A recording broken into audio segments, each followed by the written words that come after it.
इनको बताते चलें कि कौमी असम्बली का इजलास शुरू हो चुका है और सेनेट ने 26वीं आईनी तरमीम की 2/3 अक्सरियत की मंजूरी देने के बाद अब कौमी असम्बली की बारी है और कौमी असम्बली में इस वक्त जो है वो इजलास जारी है और अब 26वीं आईनी तरमीम बाकायदा तौर पर कौमी असम्बली से भी पास करवाने के लिए हुकूमत मुतहरिक है। नंबर गेम पूरे कर पाएगी या नहीं, बाकायदा तौर पर अब कौमी असम्बली का इजलास शुरू हो चुका है और इसमें लम्हा ब लम्हा अब बदलती हुई सूरत हाल से आपको अपडेट भी करेंगे।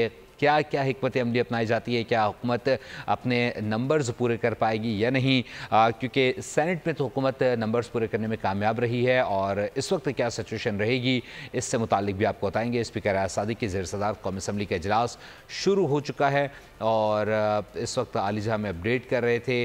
अयाज सादिक की ज़ेर सदारत कौमी असम्बली का इजलास शुरू हो चुका है और इस वक्त जो अरकान कौमी असम्बली हैं वो पहुंच चुके हैं और कहा जा रहा है कि इस वक्त कौमी असम्बली की जो असम्बली है कौमी असम्बली में बाकायदा तौर पर इजलास शुरू हो चुका है। अयाज सादिक की ज़ेर सदारत की इजलास अब जारी है और हुकूमती अरकान इस वक्त यहाँ पर मौजूद हैं। हमने देखा कि नवाज शरीफ भी पहुँचे हैं, साथ ही साथ मौलाना फजलुर रहमान भी पहुँच रहे थे और इसके अलावा जो दीगर अहम क़यादत है वो भी पहुँची थी कौमी असम्बली में। साथ ही साथ वज़ीर आज़म शहबाज शरीफ भी पहुँच चुके हैं और दीगर पार्लिमानी जो रहनुमा हैं, जो अरकान हैं वो भी पहुंच चुके हैं। सब्सक्राइब करें और बेल दबाएं ताकि कोई खबर रह न जाए।